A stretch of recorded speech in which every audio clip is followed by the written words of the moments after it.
Kung mag-independent tayo, kung kaya ninyo, ako gusto ko talaga, gusto ko na. Magsawa na ako sa ilang presidente na kasi from one Korea.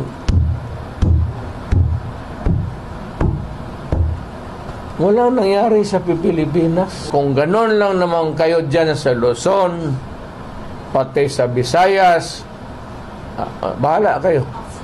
What's up guys? So this is me again, Gawins TV. So for today's video guys, pag-uusapan natin yung latest issue natin dito sa ating bansa guys. Tungkol sa sinasabi ni former President Duterte na sinasabi niya na gusto niyang mag-separate sa Pilipinas. So tignan natin yung sinasabi ni Duterte guys na gusto niya talaga na mag-separate tayo sa Pilipinas. At ito yung sinasabi niya guys, panoorin natin. Kung mag-independent tayo, kung kaya ninyo, ako gusto ko talaga, gusto ko na. Magsawa na ako sa ilang presidente na kasi from one Korea.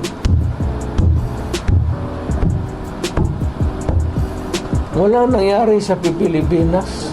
Bebot Alvarez, siya yung talagang pinakauna nagparakad ng mga papel about the desirability of Mindanao seceding from the Republic of the Philippines.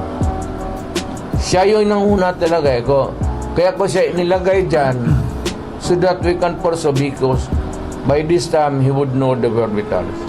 Verified under oath in the presence of so many people, design that we want a separate.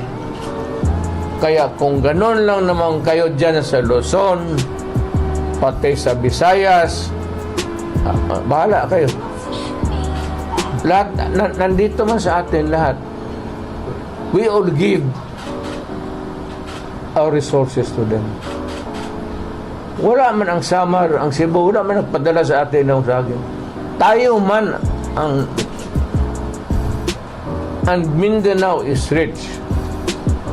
So yun ang sinasabi ni former President Duterte guys na sabi niya na yung Mindanao talaga yung nasupply ng mga pagkain sa Visayas at sa Luzon. Totoo naman talaga mga guys kasi yung lahat ng mga pagkain, halos lahat, hindi naman talaga lahat, pero halos talaga nasa Mindanao kumukuha ng supply yung mga taga Luzon at taga Visayas. Lalo na yung mga tourist spot mga guys, alam natin na mayaman talaga yung Mindanao.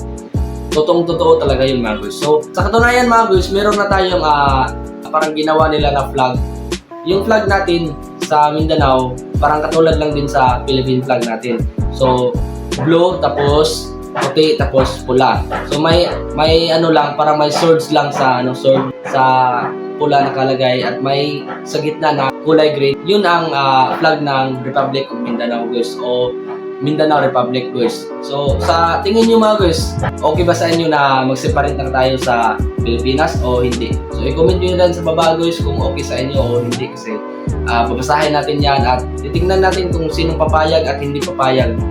Sa lahat ng mga Bisaya dyan, katulad ko na Bisaya din, taga Mindanao din ako. So tatanungin ko kayo kung papayag ba kayo na mag-separate tayo sa Pilipinas. Gusto natin na gawing Mindanao Republic yung ating lugar. Ako naman guys, kung tatanungin niyo ako, hindi ko pa sure na parang papayag talaga. Gusto ko munang parang katulad na sinasabi ni Barbers na gusto pa niyang kilatisin muna kung okay ba talaga na mag-separate tayo dun sa Pilipinas. So, yun din yung opinion ko mga guys. Sa inyo din guys, ano yung opinion niyo?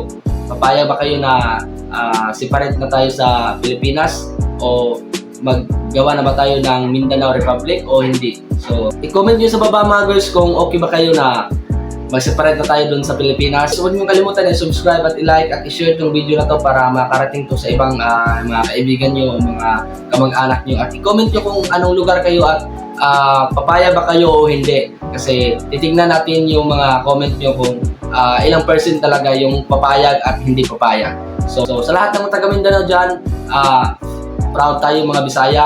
Kung okay ninyo na mo kwanta, separate, mag-comment kayo sa baba. Kung hindi, comment din kayo para mabasa natin mga guys. So, this is Gawins TV. Peace out.